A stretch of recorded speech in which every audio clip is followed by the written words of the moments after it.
श्रीराम समर्थ. सद्गुरू श्री ब्रह्मचैतन्य गोंदवलेकर महाराज यांचं प्रवचन. 11 डिसेंबर. कर्म मार्गाने जात असता नामाची अत्यंत गरज आहे. परमार्थ साधण्यासाठी मोठी उदार वृत्ती आवश्यक आहे. थोर मनाच्या माणसालाच परमार्थ साधतो.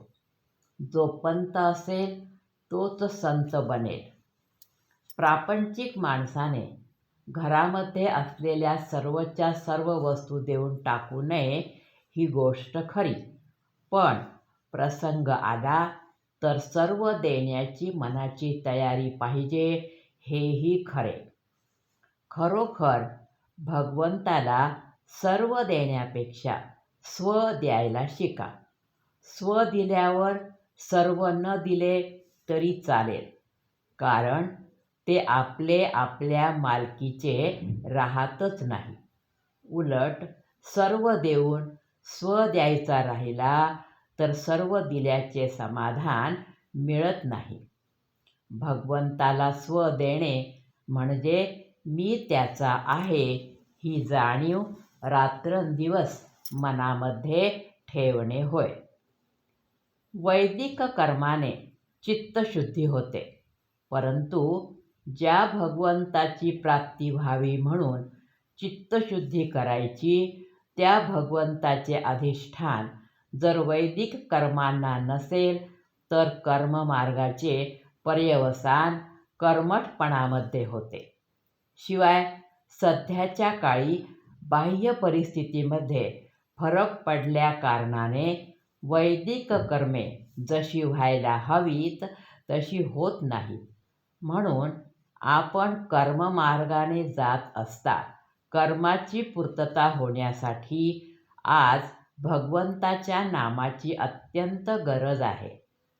कर्ममार्ग मनापासून करणाऱ्या माणसामध्ये नुसते कर्म करणे हेच सर्वस्व आहे अशी जी कर्मठपणाची भावना उत्पन्न होते त्याबद्दल माझा आक्षेप आहे. एरवी कर्ममार्गी माणसाच्या शिस्तीबद्दल आणि संयमाबद्दल मला आदरच आहे. एक रामनाम घेतले म्हणजे सर्व धर्मबंधने माफ होतात हा समज खरा नाही, परंतु कर्माने चित्तशुद्ध होत असताना नामाने भगवंताच्या अस्तित्वाची जाणीव जागृत राहते.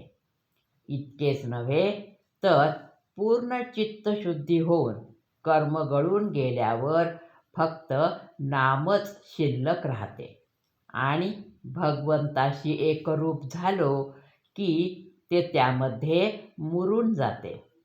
रामनाम हा नुसता मंत्रच आहे असे नव्हे, तर तो सिद्ध मंत्र आहे.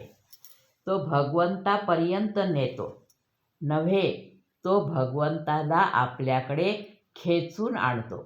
हा माझा प्रत्यक्ष अनुभव आहे. वाटेल त्याने नामाच्या या सामर्थ्याचे प्रत्यंतर पहावे. रामनाम हा देहबुद्धी जाळणारा अग्नी आहे. रामनाम हे ओंकाराचेच स्वरूप आहे.